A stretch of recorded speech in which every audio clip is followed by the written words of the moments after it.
மனச அடக்கி வைக்கலாமா ஏ மாமா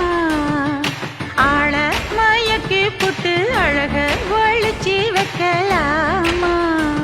ஏ மாமா